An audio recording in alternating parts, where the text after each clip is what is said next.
यदि आप हमारे चैनल के सभी गाने को पसंद करते हैं तो डीडी प्रोडक्शन हाउस के यूट्यूब चैनल को लाल बटन दबा के सब्सक्राइब करें और घंटी के निशान को जरूर दबाएं। शिव शंकर भगवान की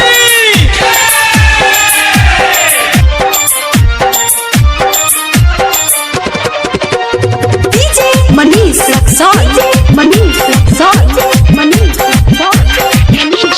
देवघर के मेला में भीड़ लगल जई गलिए चढ़ावे ला जल तक बाबा हो देवघर के मेला में भीड़ लगल जई गलिए चढ़ावे ला जल तक बाबा हो खोज बाबा हो हराई गेलै हमार रोल खोज बाबा हो हराई गेलै हमारो लभार। देवघर के मेला में भीड़ लगल चढ़ गेलिए चढ़ावे ला जल तक बाबा हो खोज बाबा हो हराई गेलै हमारो लभार खोज बाबा हो हराई गेलै हमारो लभार। मिक्स बाय डीजे मनीष राज।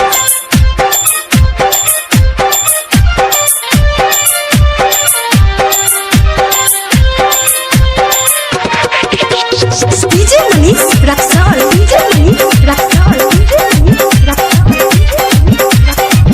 गोरे गोरे गालो पर कालिया गोतिल छै ओकरे खातिर धर पत हमर दिल छै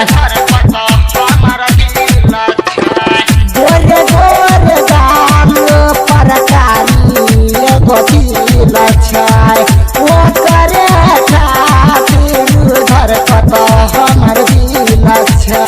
पहिले एल जब घर नहीं छै खबर तक बाबा हो खोज बाबा हो हराई गेलै हमारो लभार तक बाबा हो हराई गेलै हमारो लभार। मिक्स बाय डीजे मनीष राज।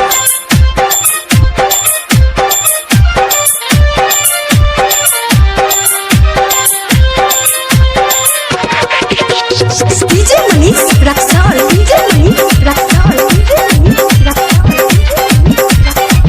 काबर उठा को जलिए दुनू एक साथ हो जलू चढ़ावे चलिए छूट गेलै हाथ हो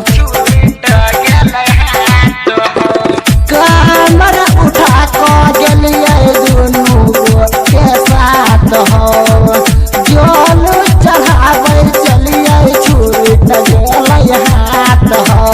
दुर्गानन दिल बरिया कहै नहीं छै पड़नी तक बाबा हो खोज बाबा हो हराई गेलै हमारो लभार तक बाबा हो हराई गेलै